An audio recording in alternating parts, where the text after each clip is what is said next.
박사님, 진짜 큰일 났습니다. 왜요? 제가 건강검진을 받았는데 대사증후군 위험이 있다고.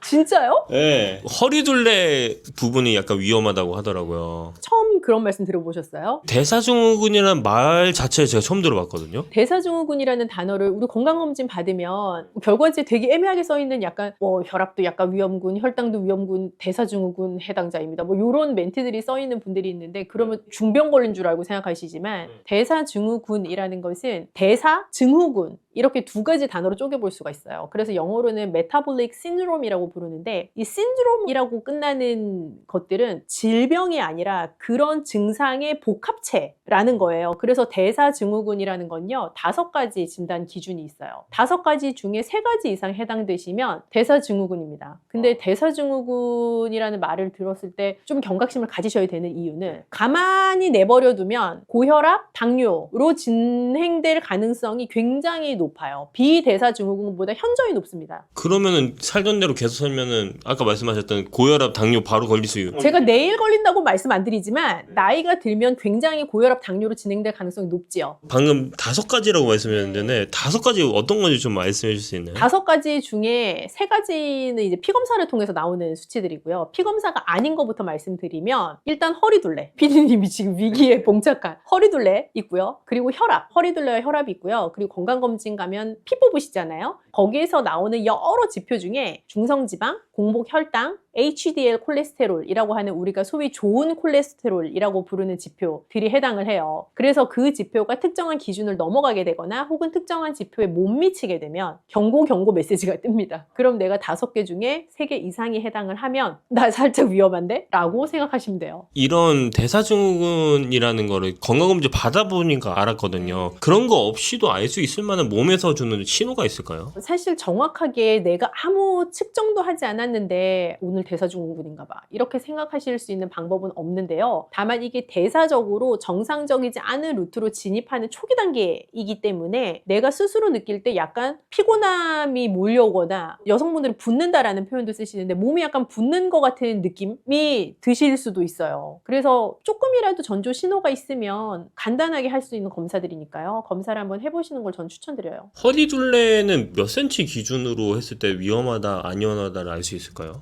허리 둘레는 남자는 90cm 이상, 여자는 85cm 이상이면 위험할 수 있어요. 젊은 사람들이 자꾸 이런 게 많이 생기고 있는 것 같아요. 그래서 이런 대사증후군에 걸린 사람이 늘어나는 이유가 뭘까요? 사실은 대사증후군이라는 용어가 생긴 지도 그렇게 오래되진 않았어요. 그래서 대사증후군이라는 건 당신은 당뇨인은 아니고 고혈압인은 아니지만 이러시면 큰일 나요를 경고하기 위해서 만들어진 또 다른 어떤 전 단계의 워닝이라고 생각을 하시면 좋겠는데요. 대사증후군이 해당되는 분들이 많아지는 건 당뇨가 걸리는 분들이 많아지는 거랑 사실 일맥상통하죠. 불규칙한 식습관, 별로 건강하지 않은 식습관, 많이 안 움직이는 동적이지 않은 이 정적인 우리의 생활습관 이런 것들이 다 한데 뭉쳐서 대사증후군 진단을 받게끔 하고 계속 관리하지 않고 내버려 두면 당뇨도 되고 고혈압도 되고 하는 거죠. 그럼 대사증후군이라는 거가 어떻게 보면은 만성질환 바로 직전에 알려주는 경고 신호라고 볼 수 있겠네요. 맞아요. 그래서 대사증후군이라는 진단을 받으신 분은 하늘에서 내려준 아주 좋은 계시예요. 대사증후군을 막을 수 있는 처방을 좀 해주시면 좋을 것 같습니다. 당뇨 처방이랑 저는 비슷하다고 생각해요. 네, 왜냐하면 대사증후군인 상태를 가만히 두면 당뇨나 고혈압으로 진행될 가능성이 높기 때문에 실제 예방법은 당뇨에 대한 예방법, 당뇨관리법과 굉장히 유사할 수 있어요. 그래서 우선 2대 위험 요소를 말씀드렸잖아요. 불량한 식습관, 안 움직이는 생활습관. 그 2가지를 개선을 하시면 되는데 불량한 식습관이 굉장히 종류가 다양하잖아요. 그 중에 대사증후군 진단받으신 분들은 내가 지킬 수 있는 것 딱 한 가지 골라서 그걸 계속 지키시는 게 중요하다고 생각해요. 예를 들면 내가 매일 점심 먹고 단 커피를 먹어요. 카페 모카, 캐러멜 마키아토 맨날 먹고 싶어. 그런 분은 그게 고쳐야 될 습관인 거예요. 어떤 분은 나 정말 일주일에 3번씩 치킨 배달시켜 먹었어. 그럼 그분은 그걸 고쳐야 되는 건 거죠. 그래서 뭐 하나를 고치면 좋은 걸 내 스스로 잘 찾아내는 하시는 게 되게 중요하고 그걸 잘 고치실 수 있다면 저는 기본적으로 그분은 한 1년쯤 후에는 대사증후군 탈출 가능하다고 봅니다. 그게 가장 중요해요. 박사님이 가지고 계신 것 중에 베스트셀러 책이 제가 있다고 들었어요. 그게 최고의 당뇨 밥상이라고 제가 들었는데. 얘를 말씀하십니까? 네, 맞습니다. 최고의 당뇨밥상을 대사증후군 얘기하는데 제가 꼭 소개시켜 드리고 싶었던 이유는 대사증후군 내버려두면 뭐 된다고 말씀드렸죠? 당뇨, 고혈압. 맞아요. 그래서 당뇨 관리식 자체가 대사증후군을 예방하고 관리하는 식사랑 맞닿아 있고 사실 맞닿아 있는 정도가 아니라 정확히 일치한다라고 봐도 맞는 말이기 때문에 최고의 당뇨밥상에 나와 있는 레시피들 그리고 앞에 잘 정리되어 있는 당뇨에 대한 이론들을 한번 보시면 좋을 것 같아요. 제일 앞에 보시면 당뇨와 대사증후군의 관계에 대해서 나와 있어요. 26페이지. 당뇨와 뗄래야 뗄 수 없는 대사증후군 이라는 게 있지 않습니까? 이거 지금 보고 계신 분들은 정지 버튼 눌러서 한번 보셔도 괜찮을 것 같네요. 되게 잘 정리가 되어 있고 대사증후군 진단받았지만 당뇨는 남 얘기야 라고 생각하신다면 그렇지 않다는 것을 알려드립니다. 레시피 같은 것도 혹시 있나요? 레시피가 뒤에 아주 많죠. 그 중에 대표적으로 몇 가지만 좀 소개해 주시면 좋을 것 같아요. 그럴까요? 네. 여기에 보시면 몇 가지 맛있어 보이는 메뉴들이 있는데 대사증후군은 만성질환 중에서도 가장 마일드하기 때문에 제가 제일 맛있는 거 몇 개 추천해 드립니다. 네. 우선 이 이게? 연어 스테이크. 연어는요 오메가3가 굉장히 풍부한 생선이에요. 그래서 우리가 대사증후군 관리하거나 당뇨 관리할 때 좋은 지방산을 드시라라는 말씀을 드리면 대부분 들기름, 참기름, 뭐 아보카도, 올리브유 이런 류의 진짜 기름을 생각하시는데 연어를 섭취함으로써 좋은 오메가3와 아주 양질의 단백질을 같이 먹을 수 있죠. 그리고 지금 요리에도 보시면 각종 아스파라거스 그리고 양파, 방울토마토 같은 작은 채소들이 같이 이렇게 구워져가지고 되어 있거든요. 이렇게 같이 구워서 드실 수 있는 요리죠. 연어 스테이크 강력 추천이고요. 그 다음은 비슷한 느낌인데 연어 말고 요거 제가 좋아하는 거 닭다리살 스테이크. 이 소스에 들어간 거 제가 읽어드려 볼게요. 몸에 안 좋은 거 있겠는지 생각해 봐봐요. 간장, 올리고당, 식초, 전분, 청양고추, 물 끝! 저는 사실 닭가슴살보다 닭다리살을 좋아하는 파인데 껍질 붙어있는 닭다리살을 사용을 하셔도 좋지만 이 닭고기가 되게 오묘한 식재료거든요. 닭 껍질이 붙어 있을 때와 닭 껍질이 없을 때 닭고기가 가지고 있는 지방 함량이 굉장히 차이가 많이 나요. 닭 껍질 너무 좋아 맛있겠어 하시는 분들은 그대로 드셔도 좋지만 뭐 나는 껍질 그냥 안 먹어도 돼 라고 하시면 벗기고 조리하시면 더 좋죠. 그래서 닭다리살 껍질 벗겨서 밑간해가지고 잘 구우시고 여기도 보면 브로콜리, 방울토마토, 양배추 이런 거 같이 구워져 있거든요. 그래서 닭고기랑 같이 채소를 드실 수 있는 좋은 메뉴입니다. 이건 저희 그 비장의 메뉴인데 한 번도 들어보신 적이 없을 수가 있어. 짠! 토마토 국수. 토마토 국수요? 우리가 보통 이 냉소밥 먹을 때 쯔유 육수를 같이 먹잖아요. 네. 근데 그 쯔유 육수가 되게 감칠맛이 많이 나고 약간 짭짤하게 기분이 좋은 맛이기는 하지만 나트륨 함량이 굉장히 높단 말이에요. 그리고 그렇게 먹을 때 사실 다른 채소를 풍성하게 먹기가 쉽지가 않아요. 그래서 소바면은 그대로 사용하지만 메밀국수 면은 사용하지만 그 쯔유 육수 대신에 토마토 간 것을 육수 대신 넣는 거예요. 이 토마토가 진짜 식이섬유소 함량도 높고 우리 몇 번 다루기도 했지만 라이코펜 함량도 높아서 내 눈을 좋게 하는데도 도움이 되고 나한테 아주 기분 좋은 활력을 주는 재료란 말이에요. 그래서 저의 최애 재료 중에 하나이기도 한데 토마토를 갈아낸 것을 가지고 위에 이 메밀면을 삶아가지고 같이 먹으면 정말 별미예요. 토마토가 들어가면 새콤한 맛만 날 것 같거든요. 그냥 믹서기에 토마토를 가는 과정을 거치시는데 그 사이에 이제 믹서기에 토마토를 갈 때 토마토만 넣는 게 아니라 우리가 식초라든지 약간의 소금 그리고 약간 달게 할 수 있는 것들 같이 넣으셔도 돼요. 그리고 양파를 같이 넣어서 갈아도 좋아요. 살짝 양파의 그 매콤한 맛이 올라오면서 토마토랑 양파가 또 궁합이 아주 좋거든요. 마지막으로 이런 대사증후군 저같이 위험군에 있는 분들을 위해서 또 한마디 해주시면 좋을 것 같습니다. 대사증후군은 질병은 아니에요. 제가 말씀드린 것처럼 신드롬으로 끝나는 것들은 증상의 복합체인 거지 우리가 그 대사증후군을 정말 디지즈라고 부르지 않거든요. 그래서 질환은 아니기 때문에 어찌 보면 너무 다행인 거예요. 미리 알게 됐잖아요. 선제적인 예방 조치가 가능한 단계입니다. 그래서 내가 뭘 고치면 될지 한 가지씩 잘 생각해 보시고 그 한 가지를 정하시면 작심삼일이 돼도 좋으니 선택한 한 가지를 꾸준히 지속적으로 지킬 생각하시면 장담하는데 다음번 건강검진에서 대사증후군 탈출하실 수 있어요. 네, 기대해 보겠습니다. 안녕하세요. 저는 영양학 박사입니다. 그레이스라고 불러주시면 좋을 것 같고요. 숙명여대 식영과에서 겸임교수 하고 있고 또 영양 관리하는 회사도 대표로 운영하고 있는 여러분들의 먹는 모든 것을 책임져 드릴 그레이스입니다. 반갑습니다. 사실은 지금 네. 저희 구독자분들이 신장 쪽에 네네네. 엄청 관심이 많으세요. 네. 어떻게 하면 신장 쪽에 좋은 음식을 어떻게 먹어야 될지 그런 것도 네. 관심이 많으시는데 사실 신장이라는 조직은 우리가 무언가를 먹었을 때에 모든 최종 배출을 담당해야 하는 기관이에요. 그렇다 보니까 평생을 살면서 이 신장을 가지고 나의 모든 먹는 걸 대사하고 마지막 찌꺼기 배출까지 완료가 되어야 내 몸의 대사가 완벽하게 진행이 되는 건데 우리 되게 오래 살잖아요. 그러니까 슬슬 신장이 지쳐가는 상태로 노화가 일어나게 되고 당뇨나 고혈압 같은 질환이 있으시면 신장이 같이 부가적으로 안 좋아져요. 그래서 우리나라의 당뇨병 유병률, 고혈압 유병률이 올라가면서 신장병에 대한 유병률이 같이 상승하고 있는데 아주 특징적으로 요즘은 젊은 신장병 환자가 많아요. 신장병 환자들의 나이가 점점 내려가고 있어요. 그래서 예전처럼 정말 시니어만을 위한 질환이 아니라 20대, 30대 분들도 나 체중 체크하는 것처럼 신장 수치 어떤지 한 번씩은 체크해 보실 필요도 있어요. 신장이 안 좋아지면 어떤 일이 발생하시나요?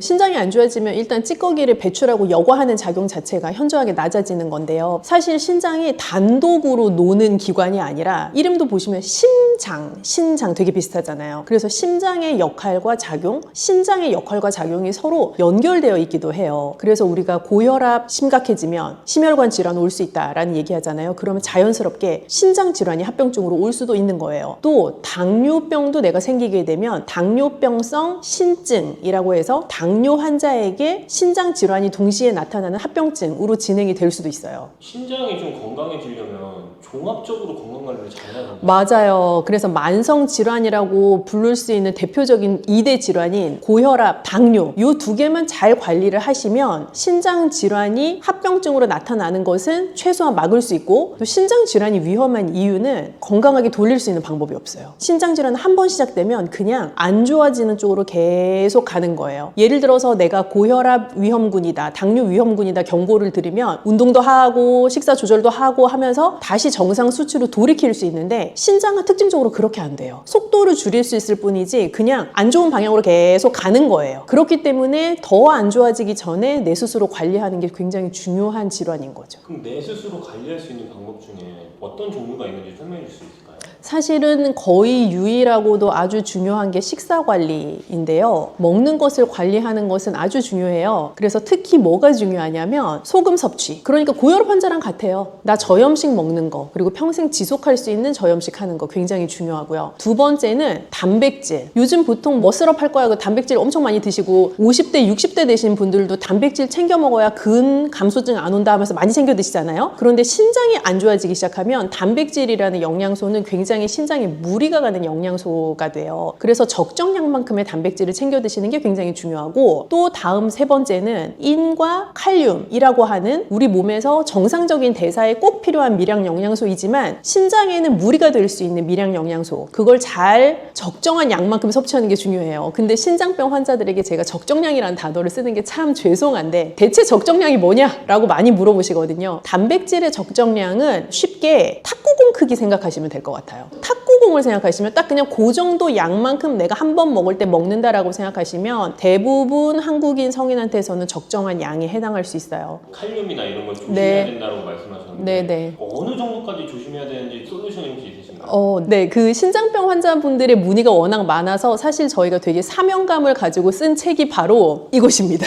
이게 뭔가요? 콩팥병을 이기는 매일 밥상이라는 책인데 사실 콩팥이라는 게 우리 신장을 부르는 순우리말 이름이거든요. 그래서 콩팥병을 이기는 매일 밥상 보시면 사실은 이 콩팥병이라는 게 제가 이긴다라는 표현을 썼지만 엄밀히는 장기적으로 관리를 하면서 나랑 평생 같이 가는 상태예요. 저는 심지어 질환이라고도 딱히 부르고 싶진 않아요. 콩팥병의 상태를 잘 관리하면서 갈 수 있는 방법을 이 책에서 여러 가지 조언을 드리고 있는데요. 콩팥병을 진단을 받으시게 만나시게 되면 저는 꼭 기억하셔야 될 가장 중요한 게 여태까지 내가 알고 있었던 내 몸에 좋다고 생각했던 것이 나에게 이제 더 이상 좋지 않을 수도 있다라는 생각을 하셔야 돼요. 왜냐하면 단백질 여태까지 되게 중요하다고 생각하셨죠? 견과류 맨날 좋다고 몸에 챙겨 드셨죠? 흰밥보다 잡곡밥 더 좋다고 생각하고 챙겨 드셨죠? 빵도 뭐 심지어 흰빵보다 잡곡이 들어간 빵이 좋다고 생각하고 드셨을 텐데 등등 이러한 것들이 콩팥병 환자에게는 반대로 적용하셔야 돼요. 단백질도 소량씩 잘 나누어서 적정량 드셔야 되고 견과류 인칼륨이 많아서 그렇게 안 챙겨 드셔도 되고요. 잡곡밥도 칼륨이 많아요. 그래서 흰밥이 낫고요. 빵을 선택하실 때도 잡곡빵보다 오히려 흰빵이 나을 수 있어요. 그리고 채소류도요. 너무 많이 먹으시면 애매해요. 애매하다 함은 우리 나물 몸에 좋다고 막 열심히 많이 드시잖아요. 신장병 환자는 나물 많이 드시면 칼륨 함량이 너무 높아서 오히려 신장에 무리가 갈 수 있어요. 그렇게 내가 여태까지 알던 건강한 식생활에 대한 상식을 한번 뒤집어야 되는 이벤트가 바로 신장병을 진단받는 그 순간입니다. 사실은 물에 빠진 고기는 고기로 취급 안 한다는 분들 많으시지만 신장병 진단 받으시면 구워 먹거나 볶아 먹거나 이런 조리법보다 사실 물에 빠진 게 훨씬 좋아요. 고기도 물에 삶아 드시는 게 좋고요. 그럼 뭐 우리나라식으로 치면 보쌈이나 수육이나 그런 메뉴들이 이제 해당할 수 있겠죠. 그래서 기름기가 없는 부위를 선택하셔서 잘 삶아서 드시는 조리법이 좋고 채소도요. 볶아가지고 먹고 하는 것보다 물에 좀 데쳐서 담가 놓았다. 그랬다가 한번 살짝 저염으로 묻혀서 드시는 그게 물에 담그는 과정에서 칼륨의 수용성이기 때문에 많이 용해돼서 나가거든요. 그래서 그렇게 드시는 게 좋아요. 그러면은 양념 같은 것도 좀 조심해야 되겠어요. 네, 양념은 무조건 저염입니다. 저염이라고 하면 맛없겠다 그런 생각 많이 하시고 사실 맛 없어요. 그렇게 저염으로 드시면. 그런데 이 맛을 어떻게 살릴 수 있느냐가 사실 핵심이고 기술이잖아요. 저염이라고 하면 우리가 많이 쓰는 소금, 간장, 된장, 고추장 이런 무슨 장으로 끝나는 거 많이 안 쓰는 게 저염인데 그럼 뭐 딴 거를 써야 맛있을 거잖아요. 그래서 권장할 수 있는 게 좋은 식초, 레몬즙, 좋은 카레가루, 염분이 낮지만 나의 입맛에 또 다른 킥을 줄 수 있는 양념을 쓰시면 좀 맛있게 식사를 하시면서도 또 동시에 저염으로 즐길 수 있는 방법이 돼요. 좋은 식초가 어떤 게 좋은 식초 제가 이렇게 말씀드리면 배신감이 느껴지실 수 있지만 모든 좋은 식재료는 사실 가격과 비례하거든요. 비쌀수록 좋다는 예, 식초는 사실 비쌀수록 좋은데 비쌀수록 좋다라는 것도 잘 생각을 해보셔야 되는 것이 무조건 비쌀수록 좋은 게 아니라 뒤에 성분을 보았을 때 추가적으로 당이 포함되어 있거나 무언가 이걸 인공적으로 발효를 했거나 하는 거 말고 자연 발효로 끝까지 나한테 전달될 때까지 추가적인 당의 애돈 없이 나온 식초가 좋은 식초죠. 그럼 발사믹 같은 게 좋은 예시가 될 수 있나요? 발사믹도 종류가 굉장히 많아서 모든 발사믹이 방금 제가 말씀드린 기준에 해당하는 것은 아니고요. 그래서 자연 발효된 식초를 찾아보겠다라고 생각하시면 좋을 것 같아요. 그럼 마늘은 어떤가요? 마늘은 좋은데 마늘이 또 제가 좋다고 말씀드리면 막 하루에 한 줌씩 드실까 봐 이게 또 감이 너무 좋다고 말씀 못 드리는데 모든 건 적정량이라고 말씀드렸잖아요. 우리가 곰이 사람 되려고 마늘 먹는 거 아니기 때문에 적정량을 드시는 게 일단 중요해요. 한 번 드실 때 한 2쪽, 3쪽 정도는 괜찮을 것 같아요. 그리고 생마늘 드시면 속이 아리는 분들이 있어요. 마늘의 성분 중에 속을 좀 자극할 수 있는 성분이 있기 때문인데 신장병 앓으시는 분들 중에서는 식사하는 재미가 없다라고 말씀하시는 분들이 많으시거든요. 그만큼 가려야 되는 식재료가 많기 때문인데 마늘도 좋다고 해서 생마늘 막 이렇게 드시면 그렇지 않아도 약간 식욕과 밥맛이 떨어진 상태에서 더 속이 불편하실 수가 있어요. 그래서 약간의 올리브유 같은 데 잘 구워서 드시는 것도 방법일 것 같아요. 콩팥을 좀 잘 관리하고 싶으면 네. 절대 피해야 되는 음식도 있을 것 같아요. 절대 피해야 되는 것은 우선 너무 가공이 많이 된 거. 이거는 사실 콩팥병 환자뿐만 아니라 모든 현대인이 일단 절대 피하면 좋은 것 중에 하나인데요. 왜냐하면 가공이 많이 됐다는 것은 그냥 내가 상상해 볼 때 공장에서 많은 프로세스가 진행된 거를 피하겠다라고 생각하시면 돼요. 만약에 당근을 먹겠다? 그럼 밭에서 농부 아저씨가 기르고 그거를 캐서 유통하는 업자가 마트까지 갖다 놓으면 내가 먹는 거잖아요. 얘는 공장에 안 들어간단 말이에요. 그런데 무슨 햄 이러면 뭘 잡아서 갈아서 모든 과정이 공장에서 다 진행이 되고 중간중간 이 햄을 좀 더 빨갛게 보이게 하기 위한 혹은 더 맛있게 보이게 하기 위한 더 반짝거리게 하기 위한 각종 첨가물들이 들어가잖아요. 그래서 그런 공장에서 벌어지는 단계가 최소화된 것이 사람한테 좋은데 그것이 특히 신장병 환자한테는 더 그래요. 그래서 가공식품이나 초가공식품은 우선 피해 주시면 좋을 것 같아요. 고칼륨 식품은 슬프지만 녹색 잎채소는 고칼륨 식품입니다. 그래서 나물을 만들어 먹을 수 있는 모든 채소는 우선 고칼륨이라고 생각을 해주시면 좋을 것 같아요. 돼요. 그래서 고칼륨 채소이지만 사실 내 몸에 필요하고 먹어야 되잖아요. 그렇기 때문에 저희가 권장드리는 방법은 채소를 사서 찬물에 1시간 정도 이렇게 담궈 놓고 그러면 이 칼륨이 수용성으로 용해되고 또 다시 한번 나물 조리하듯이 데쳐요. 그러면 끓는 물에서 다시 한번 칼륨이 용해가 돼요. 그 상태에서 저염 양념으로 살짝 묻혀 드시는 것은 고칼륨인 채소를 중칼륨이나 저칼륨으로 바꿀 수 있는 방법이 돼요. 음료는 색깔 짙은 음료는 피한다고 생각하시면 돼요. 예를 들어서 콜라, 이런 색깔이 진하잖아요. 그런 음료들은 인 함량이 높아요. 음료도 공장에서 나오는 제품이잖아요. 공장에서 나오는 제품들은 대부분 인이라는 영양소가 여러 첨가물에 많이 들어가 있기도 하기 때문에 인 함량이 높아요. 그래서 가공식품이 인 함량이 높은 것처럼 공장에서 나오는 다양한 종류의 음료들도 인 함량이 높은 경우가 많은데 특히 색깔이 짙은 탄산음료일수록 그럴 수 있다라고 생각하셔도 거의 무방할 것 같아요. 제로는 대체당을 썼다 뿐이지 똑같습니다. 그래서 제로 음료도 신장병 환자한테는 좋지 않습니다. 하루 식단을 챙기는 게 너무 쉽지 않아요. 왜냐하면 하루에 3끼나 먹어야 되는데 하루 3끼를 매번 똑같은 걸 먹을 수도 없고 너무 지겹단 말이죠. 그래서 사실 이 책에 보시면 하루 식단을 꾸릴 수 있는 아주 쉽고 간단한 방법이 많이 제한이 되어 있고 게다가 저는 또 이 음식은 예뻐야 된다고 생각하기 때문에 아주 예쁘게 먹을 수 있는 많은 방법들도 나와 있어요. 신장에 좀 고민이 많으신 구독자분들을 위해서 한마디. 네, 사실 신장병에 걸리면 인생 살면서 되게 중요한 재미가 먹는 재미인데 그 먹는 재미를 많이 포기하셔야 된다라는 슬픈 감정을 느끼실 수도 있어요. 그런데 어찌되었건 신장병이 있다라는 것을 알게 되셨다는 건 그만큼 관리할 수 있는 기회가 나에게 주어졌다라는 것이기도 해서 지금부터라도 내가 지금 상태에서 가장 재미있게 즐겁게 맛있게 먹을 수 있는 음식들을 찾아 나가시면 좋을 것 같아요. 그래서 먹는 즐거움도 너무 많이 포기하지 마시고 또 내 상태에 대한 관리도 너무 부정적으로 생각하지 마시고 그 두 개를 잘 밸런스를 이루어 가실 수 있었으면 좋겠는데 그런 방법들을 제가 다른 영상 통해서도 다양하게 한번 제안을 드려볼게요. 네, 박사님 안녕하세요. 네, 안녕하세요. 또 뵙습니다. 요즘 진짜 구독자분들이 반응이 아주 뜨거운데. 아, 네. 저도 좀 깜짝 놀랐는데 어떡하죠? 그 조회수 높게 나온 거 30만 뷰 가면 이벤트 한번 할까? 추첨해서 책 드리기? 그런 거 할까요? 좋아요. 네. 신장 영상에서 조회수 30만 되면 책 몇 명한테 드릴 건가요? 5분? 5분! 좋아요를 제일 많이 받는 댓글 좋아요. 5분에게 보내드리도록 하겠습니다. 박사님 근데 요즘 네. 단호박 철이잖아요. 아, 맞아요. 맛있잖아요.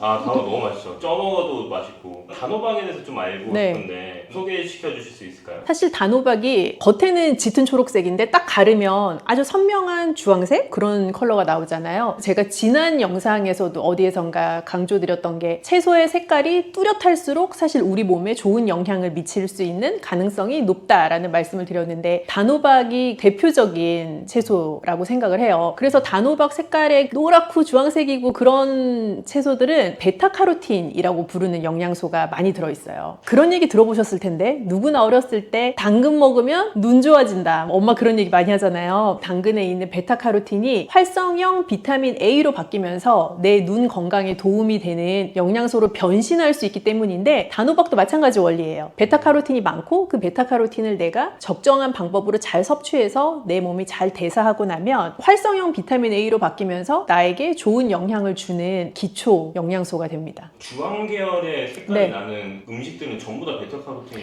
있다고. 네. 베타카로틴 자체는 짙은 주황색 혹은 뭐 짙은 노란색 같은 컬러를 내줄 수 있기 때문에 그런 색깔의 채소는 베타카로틴이 많다라고 생각하셔도 돼요. 단호박이 침침한 눈에 좋다는 거는 너무 좋은데 이름 그대로 달잖아요. 당뇨 환자한테 위험하지 않을까요? 몇 가지 조금 다른 관점으로 우선 설명을 드리고 싶은데 단호박이라고 해서 단이라는 이 글자 자체가 설탕을 퍼먹었을 때 단 거랑은 좀 달라요. 왜냐하면 내가 예를 들어 캔디를 먹거나 아니면 설탕을 먹거나 하는 건 당을 먹는 건데 단호박에 있는 당은 우선 천연당이잖아요. 그리고 내가 단호박에 있는 그 당만 추출해서 먹는 것이 아니라 단호박 안에 들어있는 또 다른 아까 말씀드린 것처럼 베타카로틴 같은 영양소 아주 가득 차 있는 섬유소, 미네랄, 각종 비타민 이런 걸 같이 먹게 되기 때문에 단호박 자체가 당뇨 환자에게 달기 때문에 안 좋다라고 인식을 하시는 거는 착오가 있지 않나 하는 생각이 들어요. 호박죽은 설탕이 좀 들어가 있잖아요. 사실 어떻게 보면 뭐 단호박을 잘 쪄서 그걸 잘 갈아서 무언가와 넣고 섞어가지고 한 뭉근하게 또 끓여내고 이런 요리인데 좀 더 단맛을 추가하기 위해서 요즘은 뭐 올리고당 좀 넣으시기도 하고 설탕을 좀 곁들이기도 하고 어떤 분은 또 그냥 당 추가 없이 드시기도 하는데요. 단호박 자체를 찌거나 혹은 단호박 자체를 얇게 슬라이스해서 구워 드시는 게 똑같은 재료로 만든 요리라고 해도 당을 더 천천히 올릴 수가 있어요. 저번에 그 신장 얘기하신 거랑 비슷한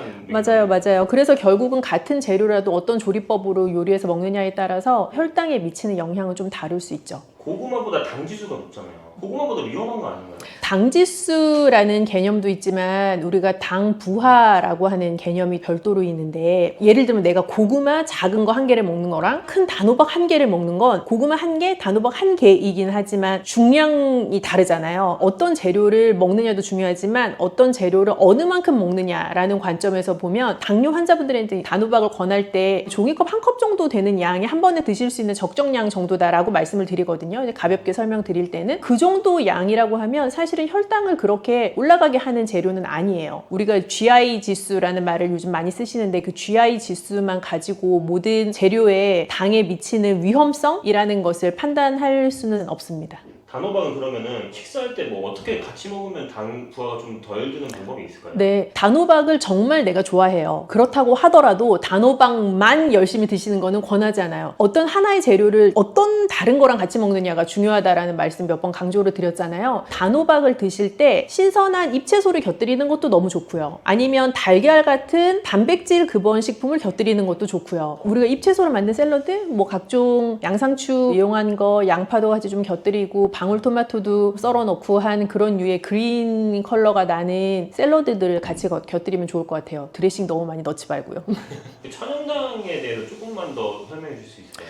예를 들면 마시는 음료수를 한번 생각을 해볼게요. 내가 집에서 사과랑 찐 단호박이랑 잘 익은 바나나랑 그런 거를 넣고 믹서기에 잘 갈아요. 아무 설탕이나 올리고당 넣지 않고요. 그래도 달거든요. 설탕이나 올리고당 넣지 않았는데 왜 달죠? 자연적인 천연의 단맛, 그 천연당이 있기 때문에 단맛이 나는 건데요. 공장에서 나온 각종 음료들은 감미를 하죠. 인공당이 들어가 있는 것인데 천연당이라고 해도요. 인공당과 마찬가지로 과량을 먹게 되면 내 몸 안에서 중성지방으로 바뀌고 그게 내 간에 축적이 되면서 나를 살찌게 하거나 혹은 대사적으로 나를 불균형으로 이끌 수는 있어요. 하지만 인공당이 농축되어 있는 것만큼의 그 양을 천연당으로 먹기는 사실 쉽지가 않고, 자연에 있는 재료에서 포함되어 있는 천연당은 그 천연당 자체가 가지고 있는 건강한 단맛을 즐겁게 즐기면서도 재료 자체가 가지고 있는 당 말고 다른 좋은 영양소들, 섬유소, 자연에서부터 온 수분, 비타민, 미네랄, 단백질 그런 것들을 잘 같이 즐길 수 있는 재료이기 때문에 인공당이 많이 들어가 있는 식품이랑은 조금 다르죠. 당뇨 환자가 단호박을 안전하게 먹으려면은 어떻게 먹으면 좋을까요? 설탕을 첨가하지 않고 단호박만 드시는 건 괜찮아요. 예를 들어 단호박을 잘 쪄서 적당량 드시거나 혹은 얇게 슬라이스해서 뭐 기름을 많이 두르지 않고 팬에다가 구워서 노릇하게 드시거나 하는 건 너무 좋은 방법이고요. 제일 추천드리고 싶지 않은 거는 설탕이나 시럽 같은 거를 많이 넣은 단호박 라떼? 그런 거는 좀 별로입니다. 그래서 내가 무언가를 첨가하지 않고 자연 재료 자체를 건강하게 조리해서 먹는다라고 생각하시면 단호박을 충분히 건강하게 당뇨 환자분들도 즐기실 수 있는 간식이 되죠. 이런 여름철에 네네. 단호박을 먹으려면 하루에 단호박은 어떤 식으로 먹는 게 좋은지 아침, 점심, 저녁으로 좀 알려주세요. 일단 추천드리고 싶은 건 내가 아무리 좋아하는 재료라도 대놓고 먹는 거는 저는 추천드리고 싶지 않아요. 너무 내가 좋아하는 재료라고 해서 정말 삼시세끼 그 재료를 먹는 것보다는 적절하게 잘 드시고 다른 끼니에는 다른 영양소를 공급해 줄 수 있는 재료를 드시면 좋겠어요. 하루에 한 번 정도, 종이컵 한 컵 정도에 해당하는 단호박까지는 괜찮겠다라고 생각이 돼요. 그리고 조금 더 욕심을 부리자면 단백질 재료 곁들여서 드시고 또 다른 비타민이나 미네랄을 공급해 줄 수 있는 채소류, 신선한 과일들 같이 곁들여 드시면 좋을 것 같아요. 당뇨 환자도 조금 더 즐겁게 식사할 수 있는 방법이라고 생각한다면 고기하고 단호박을 같이 잘 볶아서 드시는 요리도 저는 추천하고 싶은데, 단호박 자체가 조리하기 전에는 꽤 단단한 과육이거든요. 얇게 슬라이스 하셔가지고 고기랑 같이 볶아내면 고기에 단맛도 좀 살짝 배이면서 단호박의 단맛도 좀 극대화가 되기도 하고요. 즐겁게 드실 수 있는 요리가 되죠. 요리 비결이 있는 그런 게 있을까요? 그런 요리의 비결은 또 제가 이런 거를 늘 하지 않습니까?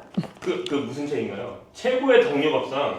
최고의 당뇨 밥상은 나온 지가 벌써 꽤 몇 년 된 책이에요. 금방 찾으실 수 있고, 여기에 저희가 예전에 준비할 때 나왔던 요리를 보니까 오리 단호박 볶음이라는 요리가 있습니다. 오리 고기 자체가 또 불포지방산이 많아서 환자분들도 많이 좋아하시는 단백질 근본인데 단호박 얇게 슬라이스하고 양파랑 홍고추 같은 것도 같이 슬라이스해서 식용유 조금 두르고 볶아낸 그런 요리예요. 그래서 단백질도 같이 먹을 수 있고 좋은 지방산도 먹을 수 있고 단호박이 가지고 있는 섬유소, 천연당의 달큰한 맛 같이 잘 즐기실 수 있는 메인 요리입니다. 제가 듣기로는 그 책이 베스트셀러에 아, 맞습니다. 이 이거 찾는 당뇨 분들이 너무 많더라고요. 최고의 당뇨 밥상은 아주 저에게는 이 첫째 같은 책이죠. 건강 부분 베스트셀러라고 쳐보면 나오는 건가요? 네, 뭐 최고의 당뇨 밥상 혹은 당뇨 식단, 당뇨 밥상 이렇게 검색하시면 아마 가장 먼저 만나실 수 있으실 거예요. 단호박은 사실 저온 저장이 가능한 채소이기 때문에 사계절 내내 좋아하시면 즐기실 수가 있어요. 제철에 먹는 단호박은 기분 좋은 느낌이 있으니까 좀 재미있게 맛있게 즐기셨으면 좋겠는데 가장 추천드리고 싶은 방법은 다른 첨가물 내가 추가적으로 넣지 않고 굽거나 쪄서 드시는 거 추천드리고 항상 강조드리지만 적당한 양만큼 드시는 거 굉장히 중요하고요. 근데 왜 좋다 그랬죠? 단호박이? 베타카로틴. 맞아요. 단호박은 베타카로틴이 많은 채소라고 말씀드렸는데 뚜렷한 주황색, 노란색을 가지고 있는 채소류들 즐기시면 눈 건강에도 도움이 되고 또 항산화 작용도 가지고 있으니까 당뇨 환자도 부담 없이 설탕 추가만 안 하신다면 잘 드시고 건강한 여름 나셨으면 좋겠습니다. 강사님 안녕하세요. 네, 안녕하세요. 요즘 들어서 그 비타민 C에 사람들이 관심을 엄청 많이 갖고 있어요. 네네네. 비타민 C가 좀 우리 몸에 어떤 영향을 좀 주나요? 뭐 그런 말 들어보셨을 건데 비타민C 먹어라 감기 떨어진다. 뭐 감기 떨어진다라는 단순하게 표현된 말이지만 사실 비타민C는 면역력 강화에 굉장히 중요한 영양소죠. 그래서 내 몸의 면역의 바운더리를 딱 지켜나갈 수 있는데 필수적인 영양소이기도 하고 또 스트레스 지수가 높은 분일수록 비타민C를 좀 충분히 드시게 되면 스트레스를 관리하는 데도 도움이 되죠. 스트레스 관리에도 도움이 되나요? 스트레스 자체가 사실은 굉장히 복합적인 여러 증상을 통칭하는 용어잖아요. 그래서 내가 스트레스가 높음으로써 면역력이 떨어질 수도 있고 하니까요. 사실 면역력 강화에 도움이 되는 비타민C는 스트레스 관리에도 도움이 된다고도 볼 수 있죠. 굉장히 신박한 말씀이시긴 하네요. 요즘 들어서 사람들이 좀 관심을 갖는 게 비타민C 영양제가 있잖아요. 그런 걸 또 함부로 먹으면 좀 몸에 안 좋다 막 그런 얘기가 또 있더라고요. 몸에 좋다 안 좋다를 떠나서 일단 굉장히 고함량의 비타민C 영양제 같은 경우는 비타민C는 수용성 비타민이기 때문에 고함량을 먹는다고 해가지고 나한테 다 남아있지 않아요. 일단 내가 필요한 만큼 뭐 쓰고 나면 나머지는 다 그냥 소변으로 배출되는 거예요. 그래서 아주 고함량의 비타민C 영양제를 드신 분 중에 화장실 갔더니 난생 처음 보는 소변의 색깔을 보실 수 있는 분이 계실 텐데 그러면 너무 고함량의 비타민C를 드신 거죠. 어떻게 보면 그 비타민C 같은 거는 정제된 거를 같이 하나의 알약으로 하거나 가루로 하는 거잖아요. 비타민C 하면 떠오르는 과일들이 엄청 많이 있는데 그런 것과 비타민C 영양제와 과일을 비교했을 때 어떤 걸 먹는 게 좀 더 좋을까요? 둘은 비타민C라는 공통 키워드를 공유하고 있지만 저의 입장에서는 굉장히 다른 종류죠. 비타민C 영양제라는 것은 특정 하나의 영양소에 집중해서 그 영양소를 아주 고함량으로 농축적으로 밀어 넣은 저의 입장에서 식품은 아니고요. 그런 제품이라면 비타민C 함량이 자연적으로 높은 과일류들은 비타민C뿐만이 아니라 각종 식이섬유 그리고 그 과일의 원래 색깔이 가지고 있는 항산화 성분 등등을 한꺼번에 다 복합적으로 먹을 수 있으면서도 고함량 비타민C가 줄 수 있는 위험도도 전혀 갖고 있지 않은 오히려 더 안전한 비타민 섭취의 방법인 거죠. 과일 중에서도 비타민C 함량이 좀 있는 게 다 있잖아요. 어떤 과일들을 먹었을 때 좀 비타민C를 더 잘 섭취할 수 있을까요? 아마 머릿속에 있는 그런 과일일 텐데요. 사실은 딸기가 비타민C가 진짜 높고요. 그리고 블루베리도 비타민C가 많고요. 한라봉, 각종 귤 종류들, 망고 비타민C 높고요. 뭐 사과도 비타민C 높긴 하지만 그중에서 청사과 추천할 만하고요. 청사과가요? 네. 그리고 요즘 또 한참 이제 겨울 되면 많이 드시게 될 유자차를 만드는 유자도 비타민C가 많죠. 근데 이제 이런 과일들 같은 경우에는 아까 말씀하셨듯이 그 비타민C만 있는 게 아니라 뭐 칼륨 같은 게 또 있잖아요. 비타민C가 풍부한 이런 과일들이 신장 건강에도 도움이 될까요, 얘네들? 비타민C만 놓고 보면 당연히 신장 질환자에게도 필요한 영양소예요. 사실 필수로 필요한 영양소라고 볼 수 있죠. 항산화 작용을 하는 영양소이기 때문에 우리가 질환에 걸렸을수록 사실 산화작용을 막아줄 수 있는 항산화 성분을 충분히 드시는 건 매우 중요하고 그런 면에서 비타민C의 함량이 높은 과일류를 섭취하는 건 아주 중요한데요. 다만 칼륨의 함량도 동시에 높기 때문에 너무 많은 과일을 섭취하게 되면 비타민 C라는 영양소도 많이 먹을 수 있지만 반대급부로 칼륨도 동시에 같이 많이 먹게 되는 거예요. 그래서 과일을 세척하실 때 물로 여러 번 세척하시고 그 과일을 잠깐 물에 담궈 놓는다거나 하는 방법으로 칼륨을 수용성 영양소니까 잘 녹여 보낼 수 있는 방법을 택하시는 것도 조금 더 안전하게 과일을 섭취하실 수 있는 방법이죠. 그럼 방금 말씀하신 것처럼 물에 씻기만 해도 칼륨이 좀 많이 없어질 수 있는 거예요? 네, 물에 씻는 것도 없어질 수 있고 물에 담궈 놓으시면 더 많이 없어질 수 있는데 모든 또 나의 행위에는 얻는 것과 잃는 것이 동시에 존재하기 때문에 비타민 C도 물에 오래 담궈 놓으면 같이 없어져요. 그래서 사실은 칼륨도 용해돼서